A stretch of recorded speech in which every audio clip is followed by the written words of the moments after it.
பொம்மி, உன் பூத உடம்புல ஐக்கியமாகி மறுபடியும் ஆவி ரூபமா வரலான்னு பாத்தியா? அது நடக்காது. நடக்க விட்டுருவோமா?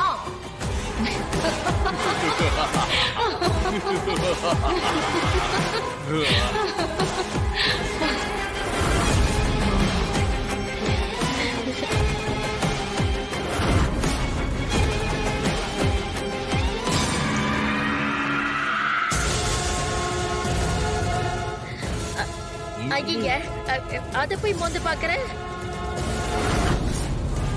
அந்த ராணி பெரிய புத்திசாலின்னு எனக்கு நல்லாவே தெரியும். ஆனா அவளை விட நான் நல்ல புத்திசாலின்னு அவளுக்கு தெரியாதுல்ல. அத அவளுக்கு காட்டணும். அதனாலதான் நீங்க கொண்டு வந்திருக்கிறது பரம ஆத்மாவா இல்ல பிரேத ஆத்மாவான்னு செக் பண்ணி பார்த்தேன். அடேங்கப்பா, இந்த ஜார்ஜினி அக்கா பெரிய ஆள் தான். ரொம்ப தெளிவா இருக்காங்கம்மா. ஓடி மூடு, ரொம்ப முக்கியம். ஏம்மா? பேசாம இரு. நான் நினைச்ச மாதிரி எல்லாமே கரெக்டா நடந்துருச்சு. மகாமந்திரன் சொல்லி அறிவுறுத்தின விஷயம் வீண் போகல.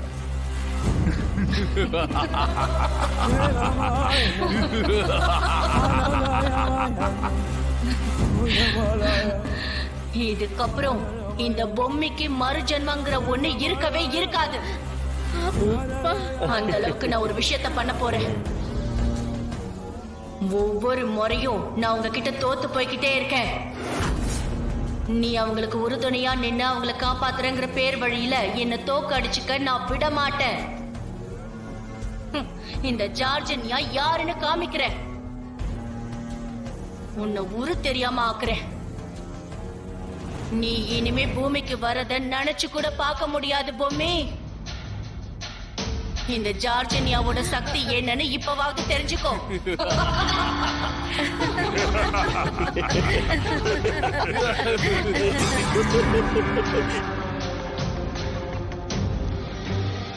கமண்டலா, இந்த பொம்மி ஆவி அழிக்க நம்ம 2 பேரோட சக்தி மட்டும் பத்தாது. மூணாவதா ஒரு சக்தியோ வேணும். மூணாவது ஒரு சக்தியா? அது யாரு?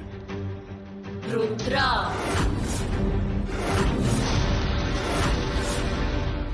நம்ம 2 பேரோட மந்திரத்தால ருத்ராவை இங்க வர வைப்போம். ஓம் க்ளீம் ஹ்ரீம் ஸ்ரீம் காளி